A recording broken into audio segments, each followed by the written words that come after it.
Bella a tutti ragazzi, bentornati in questo nuovo video, io sono Walt. Ragazzi, 5 minuti di recupero iniziati ora. Napoli, Reggio Varsavia, partendo dal presupposto che se oggi non avessimo vinto, secondo me potevamo dire ciao ciao alla qualificazione, con il Reggio Varsavia che stava a 6 punti, noi ora andiamo a 4 insieme all'Eister. Credo che per differenza reti stiamo sopra noi, quindi andiamo comunque secondi a pari merito. Io non voglio il terzo posto ragazzi, perché arrivare terzi vorrebbe dire conference, che è una competizione infame, una competizione che ti leva energie ma che non ti dà quegli stimoli sinceramente. Mentre l'Europa League, riuscire a competere fino alla fine sarebbe qualcosa di veramente bello. La conference veramente non la vorrei neanche giocare sinceramente. Preferisco arrivare quarto, ve lo giuro. Io spero sinceramente con tutto me stesso che il Napoli ci metta tutto per continuare questa competizione. Perdendo con lo Spartak Mosca ci siamo complicati un bel po' la vita, veramente tanto. Ora ci sarà il ritorno con Leghia, oramai posso dirlo, abbiamo vinto, siamo 2-0, mancano 2 minuti.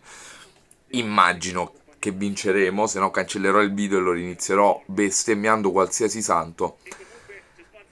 Intanto attenzione di Lorenzo in mezzo, tacco di Osimhen, niente, ancora un altro calcio d'angolo, ragazzi, abbiamo battuto 18 calci d'angolo, 18 è stato un bombardamento. Napoli che mi è piaciuto, Napoli che ha cambiato faccia quando sono entrati i titolari, gol da fenomeno di Lorenzo Insigne, trascinatore ancora una volta di questa squadra, il solito Osimhen.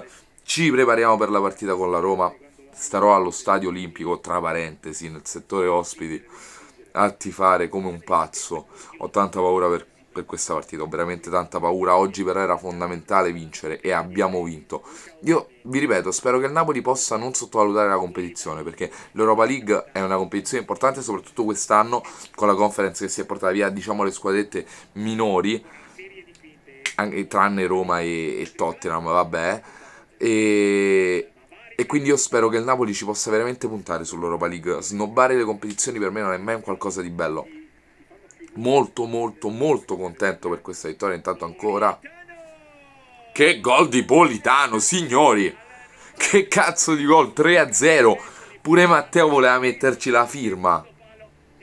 Mamma mia quanto siamo concentrati, Guaiù.